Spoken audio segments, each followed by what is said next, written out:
So hi everyone, this is Ashwin Jaiswal and now we are starting with the second part of our chapter. तो पहले part में हमने sole proprietorship पूरा study कर लिया था and in this part we are moving to partnership. ठीक है, तो अब हम लोग पार्टनरशिप को स्टडी करते हैं और पार्टनरशिप में जो भी हमारे सिलेबस में है हम लोग उसको डिस्कशन करेंगे. ठीक है, सो पार्टनरशिप क्या होता है? देखो, सोल प्रोप्राइटरशिप में there was just one owner, एक सिंगल ओनर पूरी बिजनेस को संभाल रहा था. Partnership में that person will not be alone, the owner will not be alone, the owner will be having several partners. तो उसे बहुत सारे लोग मिल जाएंगे सपोर्ट में और it will be a group business, not a single person business, it will be a group business. ठीक है, तो पार्टनरशिप के हम लोग मीनिंग को समझते हैं, थोड़ा फीचर्स को हम लोग डिटेल में देखते हैं, इससे मीनिंग हमें समझ में आएगा. तो सबसे पहले यहाँ पे टू और मोर पर्संस होते हैं, तो यहाँ पे one person, one single owner नहीं होता, यहाँ पे मिनिमम दो लोग लगेंगे. ठीक है, दो से ज्यादा भी हो सकते हैं. तो that is the first feature of partnership. Second, just like sole proprietorship, यहां पे भी लायबिलिटी अनलिमिटेड होता है. यानी अगर आप पार्टनर बनोगे, if you want to be the partner, तो आपको बिजनेस में अनलिमिटेड कंट्रीब्यूशन करना पड़ सकता है. बिजनेस अगर लॉस में जा रहा है, बिजनेस ने अगर किसी का लोन लिया है और लोन रीपे नहीं कर पा रहा है, then partners will have to pay. कितना? अनलिमिटेड, कितना भी पे करना पड़ सकता है. जब तक आप पूरा कर्जा ना चुका दो, जब तक आप पूरा लोन ना रीपे कर दो, तब तक आपको पे करना पड़ेगा. इसकी कोई लिमिट नहीं है. कंपनी, जब हम लोग नेक्स्ट चैप्टर पढ़ेंगे, कंपनी में लिमिट होती है. If I am a member of the company, I have a limited amount to pay. लेकिन if I am a member of a partnership, then I have to pay any amount. जब तक पूरा ना payment कर दो तब तक पे करना पड़ेगा. अनलिमिटेड, यहां कोई रेस्ट्रिक्शन नहीं है.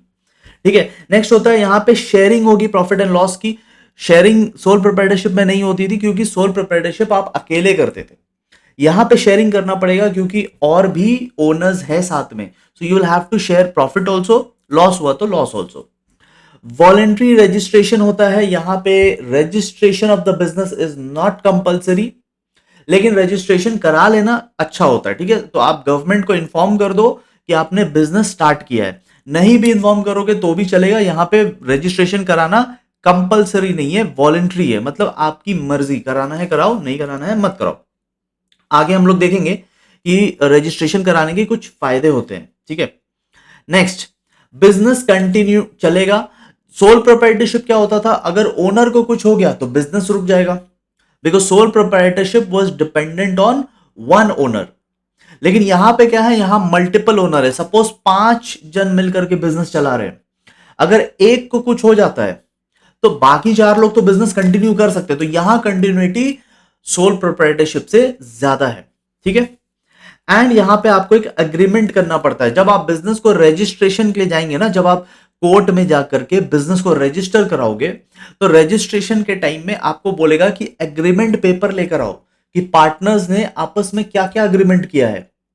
ठीक है, क्या प्रॉफिट इक्वली बटेगा या प्रॉफिट किसी रेशियो में बटेगा, बिजनेस का नाम क्या है, बिजनेस का एड्रेस कहां है, तो ये सब आपको एग्रीमेंट में लिखना पड़ता है. तो एग्रीमेंट यहां पे बहुत जरूरी है क्योंकि जब आप सोल प्रोप्राइटरशिप कर रहे थे तब आप अकेले बिजनेस कर रहे थे, वहां पे ये सब कुछ नहीं था. लेकिन जब मल्टीपल पीपल आ जाते हैं बिजनेस करने तो बहुत सारी चीज डिसाइड करनी पड़ती है.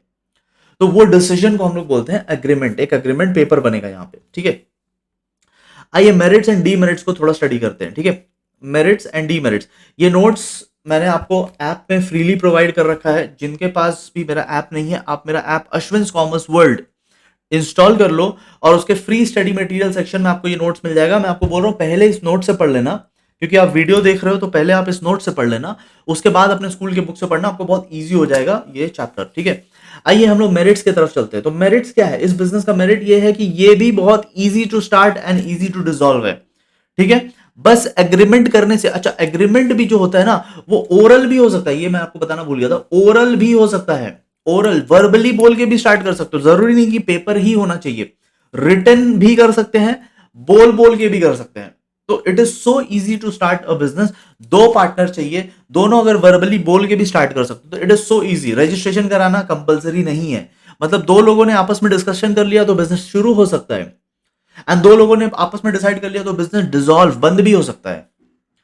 तो हर बार आपको कोर्ट जाने की जरूरत नहीं है. Registration is not compulsory. ठीक है, नेक्स्ट होता है लार्जर फाइनेंशियल रिसोर्स, क्योंकि अब मल्टीपल लोग पैसे डाल रहे हैं बिजनेस में.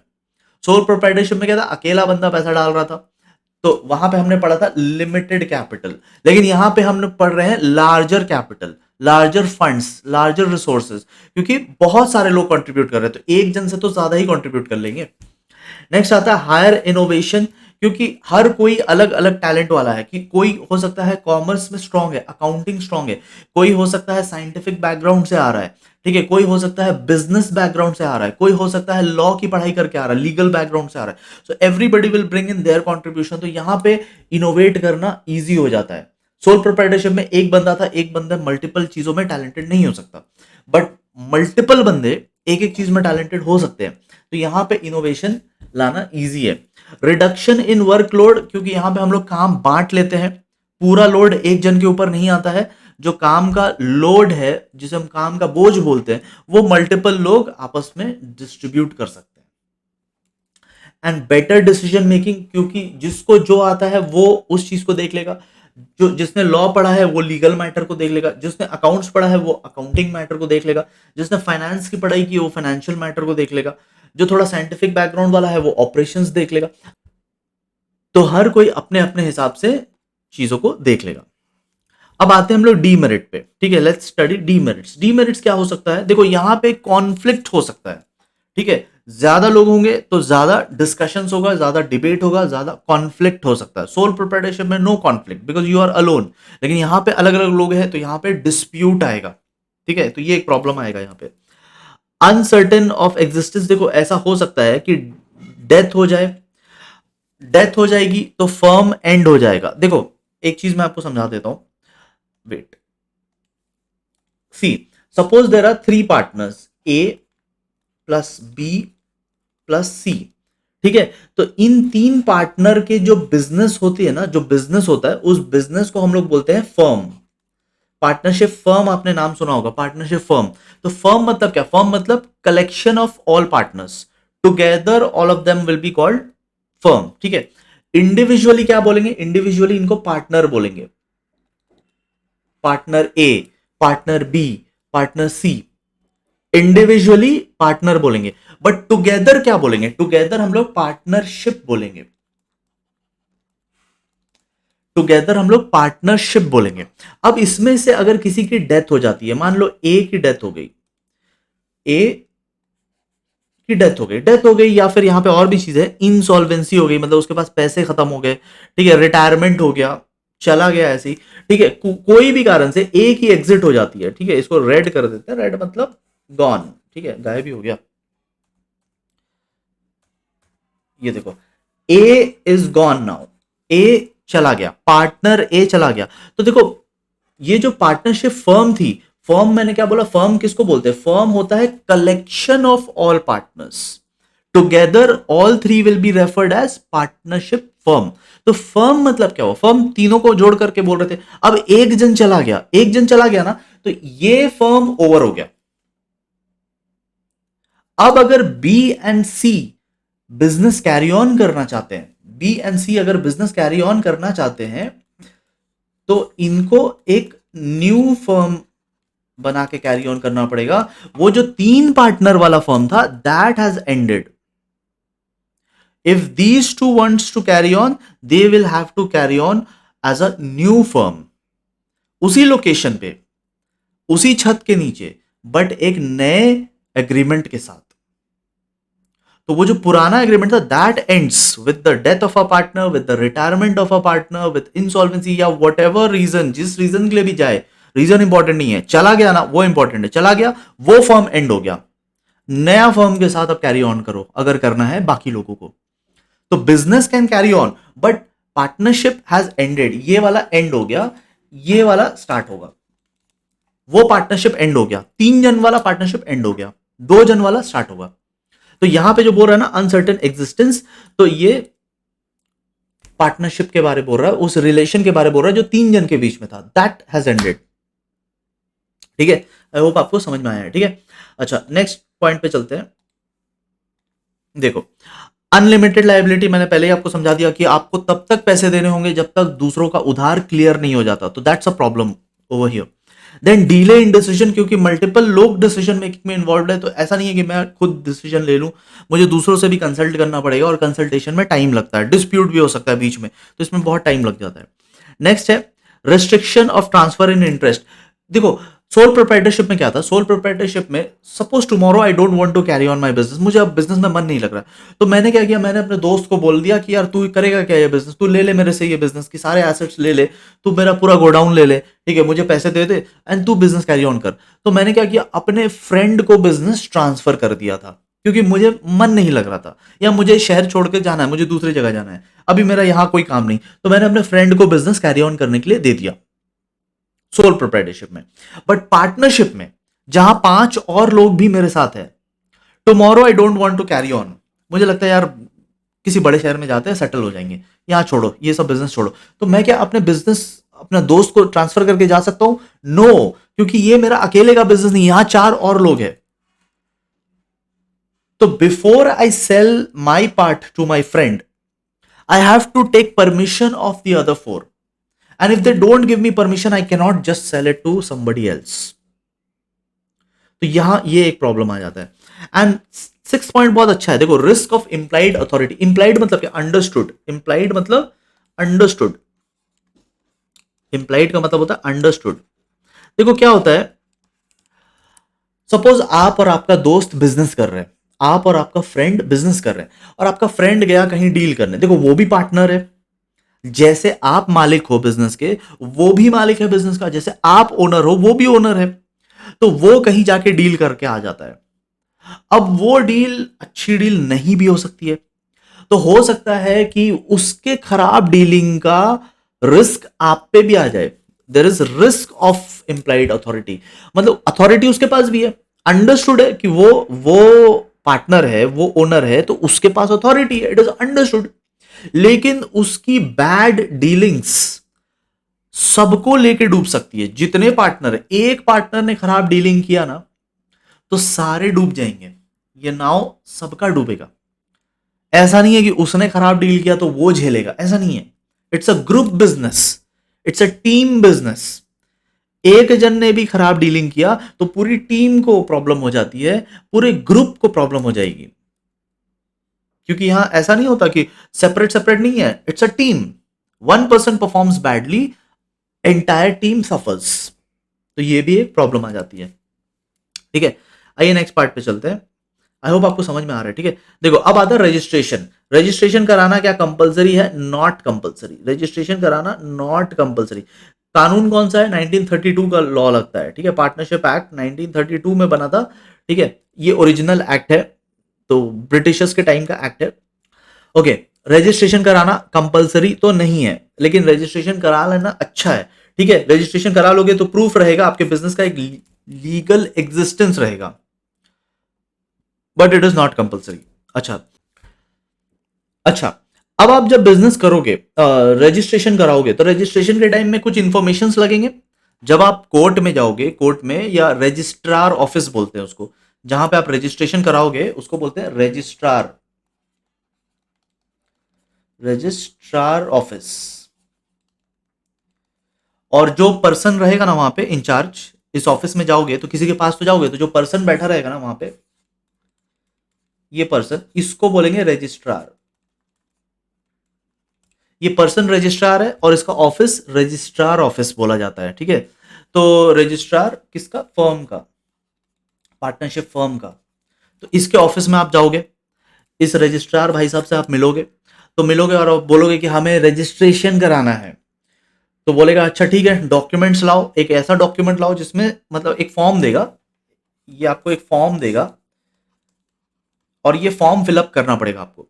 इस फॉर्म में आपको अपने फर्म की, बिजनेस की डिटेल्स बतानी पड़ेगी। क्या क्या डिटेल्स बतानी पड़ेगी? 3-4 आप याद करके रखना। देखो, आपको नाम बताना पड़ेगा। किसका नाम? फर्म का नाम। मैंने आपको बताया फर्म क्या होता है, फर्म कलेक्शन ऑफ पार्टनर होता है। इंडिविजुअली तो आप ए हो, इंडिविजुअली बी हो, इंडिविजुअली सी हो, बट मिलजुल करके बिजनेस का नाम क्या रखा है।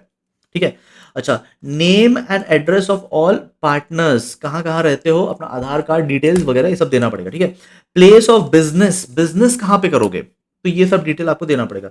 ड्यूरेशन, ड्यूरेशन अगर आपने इफ एनी अगर आप 1 साल के लिए बिजनेस करना चाहते हैं, 2 साल के लिए बिजनेस करना चाहते हैं, कब तक बिजनेस करना चाहते हैं, तो वो आप बता देना, ठीक है। Date of joining of partners, कोई अगर बाद में ज्वाइन कर रहा है तो वो भी बता दे कि कब ज्वाइन करेगा, ठीक है।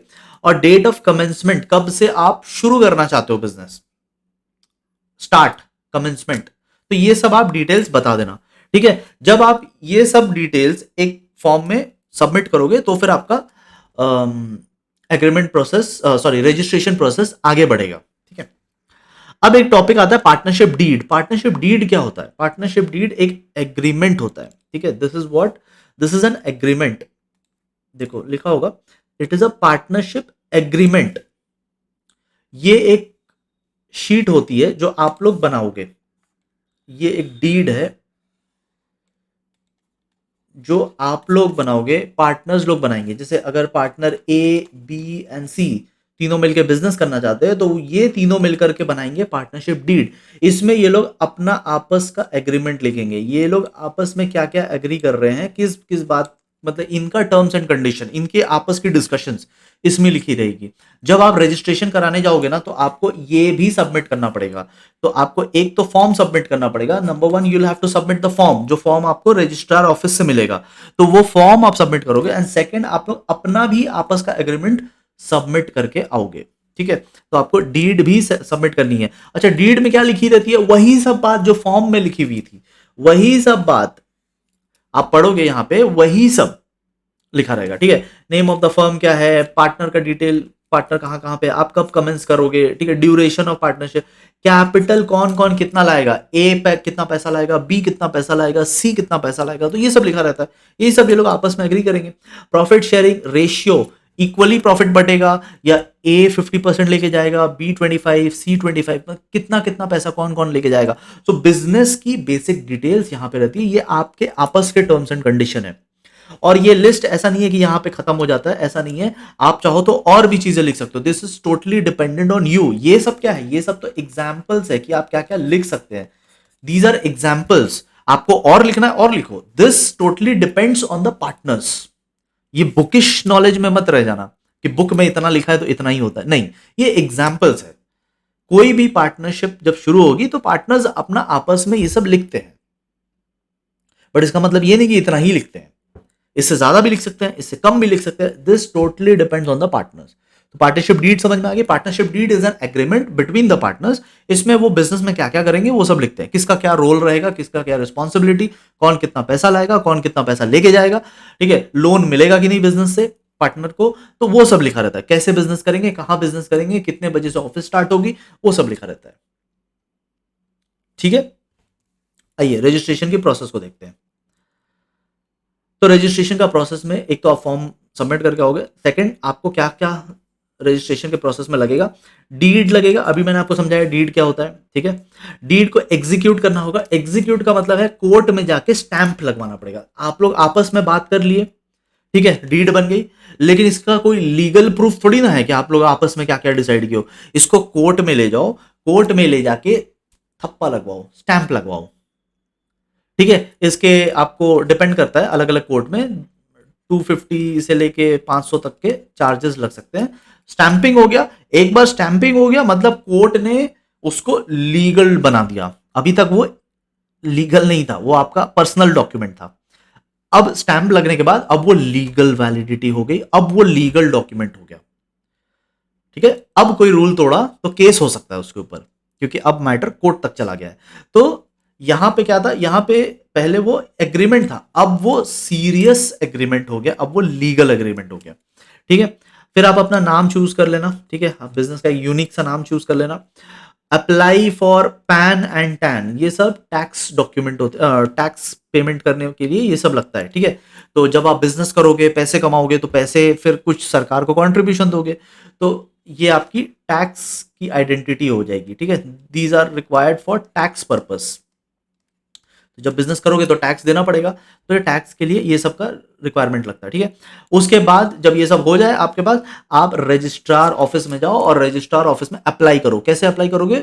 वो एक फॉर्म देगा, फॉर्म फिलअप करके डीड स्टेपल कर देना और स्टेपल करके उसको दे देना, ठीक है।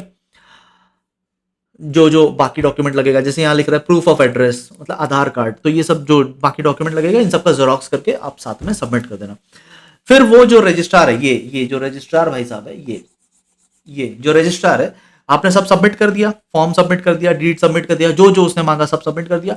अब ये रजिस्ट्रार जो है आपके सारे डॉक्यूमेंट्स को स्क्रूटनी करेगा। स्क्रूटनी मतलब चेक करेगा, आपके डॉक्यूमेंट्स को चेक करेगा। ठीक है, इसमें 5 दिन का भी टाइम लग सकता है, इसमें 10 दिन का भी टाइम लग सकता है। वो बैठ के स्टडी करेगा और वेरीफाई करेगा कि आपने जो आधार कार्ड दिया ओरिजिनल मतलब वो रियल है कि नहीं। ठीक है, आपने जो जो डिटेल्स बताए हैं वो सब सही है कि नहीं, वो सब बैठ के स्टडी करेगा। और अगर उसको लगता है कि हाँ सब सही है, तो फिर वो आपको इश्यू ऑफ सर्टिफिकेट दे देगा, आपको सर्टिफिकेट दे देगा। अब आपका बिजनेस रजिस्टर हो गया, अब आप एक लीगल बिजनेस हो गए। बधाई हो आपको। ठीक है, तो ये सब ना आप एक बार मेरे नोट्स से पढ़ना। ठीक है, मैं नोट्स आपको फ्रीली अवेलेबल करा रहा हूँ अपने ऐप में, तो आप मेरे ऐप में जाना, आपको फ्री स्टडी मटेरियल सेक्शन में ये सब मिल जाएगा। आप पहले, क्योंकि आप ये वीडियो देख रहे हो ना, तो आपके मन में ये सब आ रहा है। ठीक है, अब आप जैसे ही मेरे नोट से पहले स्टडी कर लोगे ना, तो आपके माइंड में ये सब छप जाएगा। आपको एग्जाम में बस पॉइंट हेडिंग लिख करके आना है, बुक वाला। अंदर का कंटेंट आप अपने से लिख सकते हो, तो अंदर का कंटेंट लिखने के लिए ना ये मेरा नोट्स बहुत आपको काम आएगा। ठीक है, तो आप ये नोट्स डाउनलोड कर लेना, अश्विन कॉमर्स वर्ल्ड ऐप में जाओ और फ्री स्टडी मटेरियल सेक्शन में आपको ये मिल जाएगा। आइए अब हम लोग देखते हैं कॉन्सिक्वेंसेस ऑफ नॉन रजिस्ट्रेशन। जो लोग नहीं कराएंगे रजिस्ट्रेशन, उनका क्या होगा। तो देखो, नहीं कराने से आपको कुछ नुकसान है। क्या क्या नुकसान है, देखो। पहला तो आप कोई लीगल एक्शन नहीं ले सकते थर्ड पार्टी के अगेंस्ट। कोई कस्टमर आपके साथ फ्रॉड करके चला जाए, आपका बिजनेस के साथ कोई कस्टमर फ्रॉड करके चला जाए, आप उसके अगेंस्ट लीगल एक्शन नहीं ले सकते, क्योंकि आपने बिजनेस रजिस्टर नहीं कराया, तो कोर्ट आपको एंटरटेन नहीं करेगा। तो you cannot complain against anybody. Next, partners आपस का मैटर लेकर भी कोर्ट नहीं जा सकते। आपस में कोई डिस्प्यूट हो गया, किसी ने डीड का बात नहीं माना, एग्रीमेंट फॉलो नहीं किया, कोर्ट नहीं जा सकते, क्योंकि आपने रजिस्ट्रेशन नहीं कराया। तो आप ये मैटर लेके कोर्ट में मत आओ। अच्छा, थर्ड पार्टी आपके अगेंस्ट में केस कर सकता है, क्योंकि उसकी क्या गलती। अगर देखो, कस्टमर ने आपके अगेंस्ट फ्रॉड किया, आप कस्टमर को कोर्ट लेके नहीं जा पाओगे। लेकिन आपने कस्टमर के अगेंस्ट फ्रॉड किया, you did the fraud against the customer, customer आपको कोर्ट लेके चला जाएगा, क्योंकि you did not complete the registration. इसमें कस्टमर की कोई फॉल्ट नहीं है, इसमें थर्ड पार्टी की कोई फॉल्ट नहीं है। उसको क्या मतलब कि तुमने रजिस्ट्रेशन कराया या नहीं कराया। तो थर्ड पार्टी आपके अगेंस्ट कंप्लेन कर सकता है। ठीक है, कोई सेट ऑफ ऑफ क्लेम नहीं होगा। देखो, सेट ऑफ वाला पॉइंट मैं समझा देता हूं। सपोज ये आपका फर्म है और ये कोई थर्ड पार्टी है। थर्ड पार्टी मतलब कोई कोई भी पर्सन है, कस्टमर हो सकता है, कोई भी हो सकता है। ठीक है, आपको इसे पे करना था 500। बिजनेस में डीलिंग होती रहती है, आपको इसे पे करना था 500 और इसको भी पे करना था 500। इसने भी कभी कुछ खरीद बिक्री किया जिसमें उसको पे करना था 500। तो ये सपोज आपका रॉ मटेरियल का सप्लायर सप्लायर है। ठीक है, सप्लायर, ये आपका सप्लायर है। ठीक है, तो कभी आप उससे गुड्स खरीदते हो, कभी आप उसको पैसे देते हो, लेन देन चलता रहता है, बिजनेस में लेन देन चलता रहता है। तो कभी आपको उसको 500 देना था, कभी उसको आपको 500 देना था। तो आप दोनों ने डिसाइड किया कि यार देख, मेरे को 500 पे करना है तुझे, तुमको भी 500 पे करना है मुझे। तो एक काम करते हैं ना, क्यों पे करें, सेट ऑफ कर लेते हैं। सेट ऑफ मतलब कोई भी पे नहीं करेगा। ठीक है, let's both of us not पे, बिकॉज मैं तुम्हें 500 का नोट दूं, फिर तुम मुझे 500 का नोट दो, क्यों ये करना है। Let's set of. Set of मतलब खत्म कर लेते हैं इस बात को। तो लॉ बोलता है कि आप नहीं कर सकते ऐसा सेट ऑफ। 100 रुपीज से ज्यादा का मैटर है ना, 100 रुपीज से ज्यादा, जैसे 500 एक बड़ा अमाउंट हो गया, 100 से ज्यादा है, तो आप नहीं कर सकते। आपको उसे पैसे देने ही पड़ेंगे, उसे आपको पैसे देने ही पड़ेंगे, आपको ये मेहनत करना ही होगा, क्योंकि आपने बिजनेस रजिस्टर नहीं कराया। ठीक है, आपको लग रहा होगा 100 रुपए के लिए क्यों ऐसा बात है। देखो, लॉ बहुत पुराना है, 1932 का लॉ है। तो 1932 में जब ये सब लॉ बना था ना, हमने पढ़ा ना, 1932 का लॉ है, तो 1932 में 100 रुपए बहुत बड़ी चीज होती थी। ठीक है, तो तब के हिसाब से लॉ बना हुआ है, आज तक इसको कोई चेंज नहीं किया। ओके, नेक्स्ट पार्ट आता है कि डिफिकल्ट इन कन्वर्टिंग। जब आप अपने बिजनेस को, देखो आगे जाके हम लोग पढ़ेंगे, आप अपने बिजनेस को एक फॉर्म से दूसरे फॉर्म में कन्वर्ट भी कर सकते हो। जैसे कि आपका सोल प्रोप्राइटरशिप बिजनेस है, सोल प्रोप्राइटरशिप को आप पार्टनरशिप में कन्वर्ट भी कर सकते हो, पार्टनरशिप को आप कंपनी फॉर्म में कन्वर्ट भी कर सकते हो, ठीक है, कंपनी को आप लिमिटेड लायबिलिटी पार्टनरशिप में कन्वर्ट भी कर सकते हो, दिस कन्वर्जन इज अलाउड। लेकिन अगर आपने रजिस्ट्रेशन नहीं कराया है, अगर आपका बिजनेस रजिस्टर्ड नहीं है, तो फिर कन्वर्जन इज नॉट अलाउड, आप कन्वर्ट नहीं कर पाओगे। जनरली कन्वर्ट कर सकते हो, एक बिजनेस को दूसरे फॉर्म में कन्वर्ट किया जा सकता है, लेकिन अगर आपने रजिस्ट्रेशन नहीं कराया है तो आप नहीं कर पाओगे कन्वर्ट। आप पार्टनरशिप हो, पार्टनरशिप ही रहो। समझ गए? तो बहुत सारी लिमिटेशन है, मैंने एक एक करके आपको सब समझा दिया। आप एक बार नोट से इसको रेफर कर लेना, ठीक है? बस सिलेबस आगे बढ़ाते मत जाओ, वीडियो आगे बढ़ाते मत जाओ, थोड़ा पॉज करके एक बार रीड कर लेना, माइंड में ज्यादा जाना ज्यादा जरूरी है, ठीक है? नाउ अब हम लोग लास्ट पार्ट पे आते हैं, और लास्ट पार्ट में बहुत कुछ नहीं पढ़ना है, यहाँ पे बहुत कुछ कैंसिल है, ठीक है? आप अगर अपना सिलेबस देखोगे तो सिलेबस में बोला है वर्किंग पार्टनर पढ़ो, डोरमेंट पार्टनर पढ़ो, फिर पार्टनर बाय एस्टॉपल पढ़ो, पार्टनर बाय होल्डिंग आउट पढ़ो, माइनर पार्टनर पढ़ो। यानी बाकी चीजें हमें नहीं पढ़नी है, यहाँ पे बहुत सारी चीजें दी हुई है, ये हमें नहीं पढ़ना है, ठीक है? जिसको नॉलेज चाहिए वो पढ़ सकता है, मैं सिलेबस के अकॉर्डिंग पढ़ा रहा हूँ, आप सिलेबस में देख सकते हैं, स्क्रीन पे मैंने सिलेबस लगा दिया है, सिलेबस में क्या बोला है, जो बोला है वही पढ़ा रहा हूँ। फिर यहाँ पे टाइप्स ऑफ पार्टनरशिप फर्म, ठीक है? ये होता है टाइप्स ऑफ पार्टनर्स, मतलब ए बी एंड सी की बात हो रही है, टाइप्स ऑफ पार्टनर्स। और ये है types of partnership firm, firm मतलब इन तीनों को टुगेदर वी कॉल फर्म, ठीक है? तो वहां पे फर्म की बात होगी, यहाँ पे इंडिविजुअल लोगों की बात होगी, इस तरफ लोगों की बात होगी, उधर उनका ज्वाइंट फॉर्म की बात होगी, जिसे हम फर्म कहते हैं। अच्छा, फर्म में भी क्या क्या पढ़ना है? फर्म में ये नहीं पढ़ना है, ये नहीं पढ़ना है, ठीक है? ये नहीं पढ़ना है, हमें बस general partnership and limited liability partnership, बस इतना पढ़ना है और हमारा सिलेबस एंड हो जाएगा यहाँ पे, ठीक है? सिलेबस में आप देख सकते हैं, सिलेबस में इतना ही लिखा है, जो लिखा है मैं वही करा रहा हूँ। बाकी आपको नॉलेज के लिए करना है, या स्कूल का टीचर पढ़ा रहा है तो वहां से नॉलेज ले लो, ठीक है? आओ देखो क्या क्या होते हैं। एक होता है एक्टिव और वर्किंग पार्टनर। एक्टिव और वर्किंग पार्टनर वो पार्टनर होते हैं जो डे टू डे बेसिस पे जाते हैं, काम करते हैं, ऑफिस में बैठते हैं और फुल डेडिकेशन के साथ काम करते हैं, उनको बोलते हैं वर्किंग पार्टनर, ठीक है? ठीक है, ये लोग डे टू डे ऑपरेशन संभालेंगे, ये डेली बेसिस पे काम करने जाते हैं, वो होते हैं एक्टिव पार्टनर। दूसरा होता है सुस्त एकदम स्लीपिंग पार्टनर, डोरमेंट पार्टनर कहते हैं इसको, ठीक है? ये नहीं जाएगा डेली बेसिस पे, ये कभी कभार वाला पार्टनर है, ठीक है? ये बिजी इंसान है, इसके बहुत सारे बिजनेस है, ठीक है? इसने कंट्रीब्यूशन तो कर दिया है, पैसे कंट्रीब्यूट कर दिए हैं, बट इसके पास उतना टाइम नहीं है कि ये रोज जाए, ठीक है? तो ये एक्टिवली इन्वॉल्व नहीं है, इसलिए इसको स्लीपिंग पार्टनर बोलते हैं, सुस्त पार्टनर है, ये रोज नहीं आता, डोरमेंट है। डोरमेंट मतलब थोड़ा बैक सीट लिया हुआ है, ठीक है? He is not known to the outsiders, बाकी लोग तो इसको जानते भी नहीं है कि ये भी एसोसिएटेड है, क्योंकि ये रोज नहीं आता, ये महीने में 2 महीने में एक बार आएगा, कुछ थोड़ा देख लेगा प्रॉफिट लॉस कैसा चल रहा है, बिजनेस कैसा चल रहा है, एक मीटिंग ले लेगा, 3 महीने में एक बार आएगा, बस डे टू डे नहीं जाएगा ये, इसे बोलते हैं डोरमेंट पार्टनर, ठीक है? नेक्स्ट आता है नॉमिनल पार्टनर, और नॉमिनल पार्टनर दो टाइप के होते हैं, partner by estoppel, partner by holding out. Nominal partner ही दो टाइप के होते हैं। नॉमिनल पार्टनर मतलब ये लोग एक्चुअली में पार्टनर नहीं है, ठीक है? They are not partner. Nominal partner मतलब नॉट पार्टनर, ये लोग एक्चुअली में पार्टनर नहीं है। तो फिर देखो क्या है, पार्टनर बाय एस्टॉपल, पहले ये डिस्कस करते हैं। पार्टनर बाय एस्टॉपल, ये नंबर 1, ये डिस्कस करते हैं। क्या सॉरी, पार्टनर बाय, ये है नंबर 1, ये नंबर 2। पार्टनर बाय एस्टॉपल ये क्या होता है?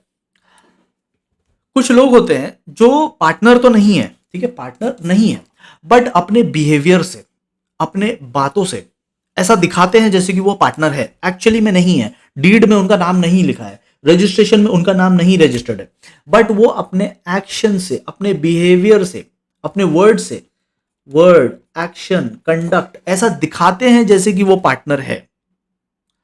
तो ऐसे केसेस में अगर किसी ने डील कर लिया बिजनेस से, सपोज सपोज कोई बहुत बड़ा एक्टर है और वो एक्टर ऐसा दिखा रहा है जैसे कि वो पार्टनर है किसी बिजनेस का, अब उस एक्टर के भरोसे उसके किसी फैन ने, उसके किसी सपोर्टर ने जाके बिजनेस डीलिंग कर ली फर्म के साथ, उसको लगता है कि यार इतना बड़ा एक्टर इससे एसोसिएटेड है तो मतलब बिजनेस बहुत अच्छा होगा, और जाके बिजनेस डील कर लिया, और अगर उसको लॉस हो जाता है तो फिर this person has to suffer the loss. देखो, अगर वो बोलता है ना I am a partner, I am a partner, ऐसे करके दिखाता है अपने आप को, ठीक है, उसके भरोसे किसी ने जाके डील कर लिया पार्टनरशिप फर्म के साथ, and the person suffers any loss, the customer suffers any loss, तो कस्टमर को लॉस का पैसा ये फुलफिल करके देगा, क्योंकि इसके वर्ड्स के चलते किसी को लॉस हुआ।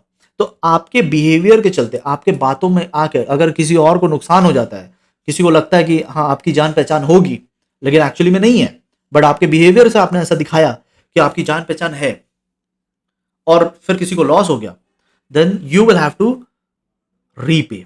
ठीक है, तो ये होता है जब पार्टनर बोलता है आई एम अ पार्टनर, वो है नहीं लेकिन वो दिखा रहा है। होल्डिंग आउट क्या होता है? होल्डिंग आउट में फर्म बोल रही है कि वो हमारा पार्टनर है, इंसान ने नहीं बोला। फर्म ने, कोई मिस्टर डी है, फर्म में कौन कौन है, ए बी सी, ये 3 लोग फर्म चला रहे। अब यहां पे कोई मिस्टर डी है, डी पार्टनर नहीं है, बट फर्म वाले बोल रहे हैं कि ये हमारा पार्टनर है। D is not a partner, but firm is saying कि D is our partner, and D deny नहीं कर रहा। डी को पता है कि उसके बारे में ऐसा ऐसा बोला जा रहा है, बट डी भी मजे ले रहा है, डी डिनाई नहीं करता। आप अगर नहीं हो पार्टनर, आप डिनाई कर दो, आपको पता चल गया, यू आर अवेयर, अवेयर हो गए, पता चल गया है, फिर भी डिनाई नहीं कर रहे। तो जब डिनाई नहीं कर रहे हो, मतलब एक तरीके से बोल रहे हो, आप एग्री कर रहे हो, फिर you are not partner, in reality you are not partner, but वो लोग बोल रहे, तो आप डिनाई क्यों नहीं कर रहे? इसका मतलब आपके मन में भी कुछ पाप छुपा है। ठीक है, तो आप डिनाई नहीं कर रहे हो ना, तो दुनिया के लिए तो आप पार्टनर हो, दुनिया थोड़ी ना जाके रजिस्ट्रेशन डॉक्यूमेंट देख रही है। तो दुनिया को अगर लॉस होता है, तो फिर आप भी इसके जैसे इसके जैसे इसके जैसे आप भी लॉस में कंट्रीब्यूट करोगे फिर। तो ये होते हैं नॉमिनल पार्टनर। एंड लास्ट आता है माइनर पार्टनर। माइनर पार्टनर मतलब बच्चा, 18 साल से नीचे वाला, 18 बिलो वाला, 18 से बिलो वाला पार्टनर क्या ज्वाइन कर सकता है? ऐसे तो नहीं ज्वाइन कर सकता, बट क्या होता है कि अगर कोई पार्टनर है, सपोज ए पार्टनर है,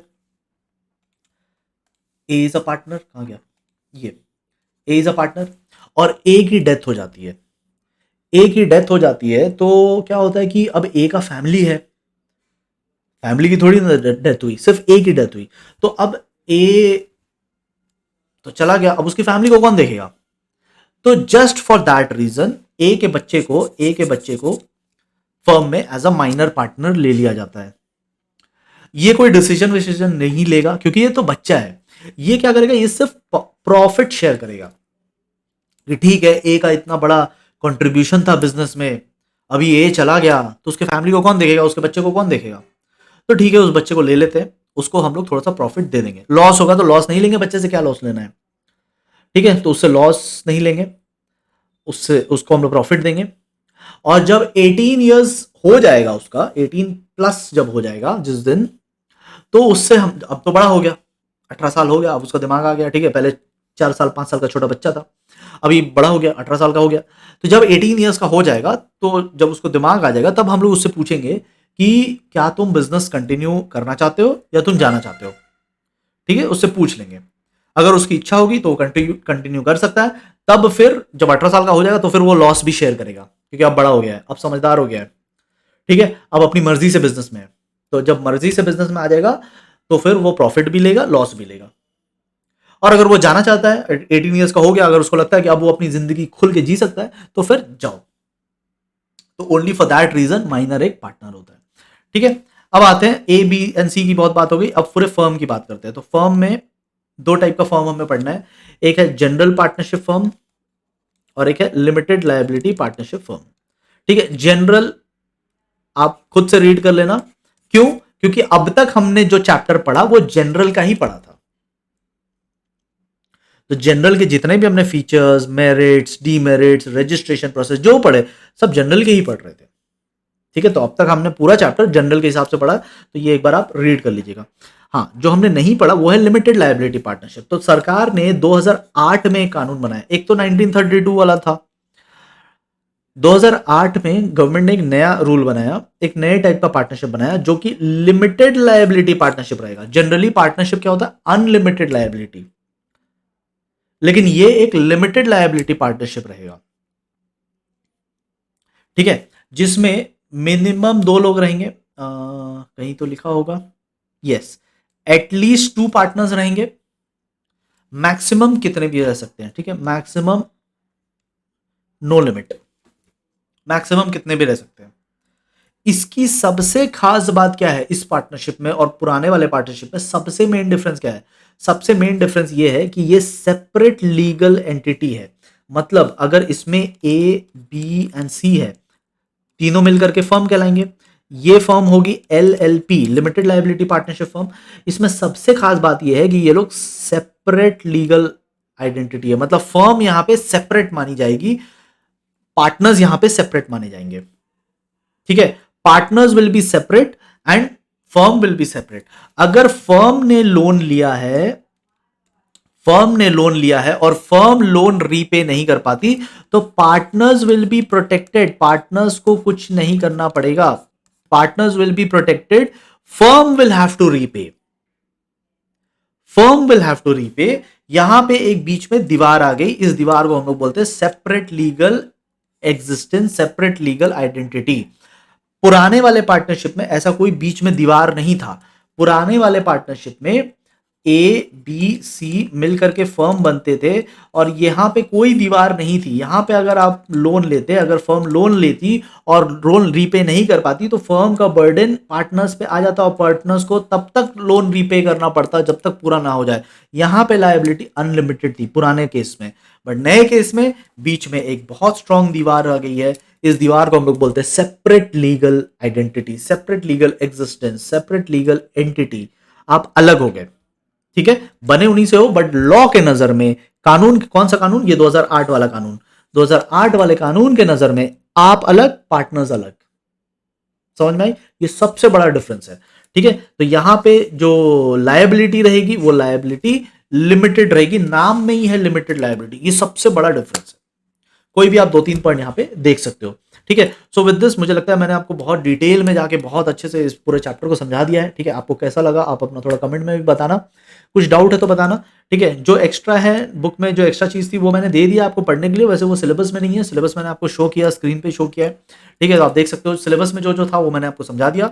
बाकी आपको नॉलेज के लिए कुछ पढ़ना है तो यहाँ पे लिखा है, आप इंग्लिश पढ़ना जानते ही हो तो आप पढ़ सकते हो। ठीक है, और हम लोग मिलेंगे नेक्स्ट चैप्टर में। नोट्स आप डाउनलोड कीजिएगा, आपको अच्छे लगे तो अपने फ्रेंड्स के साथ भी शेयर करना, and we will meet very soon with the next chapter. Thank you so much everyone.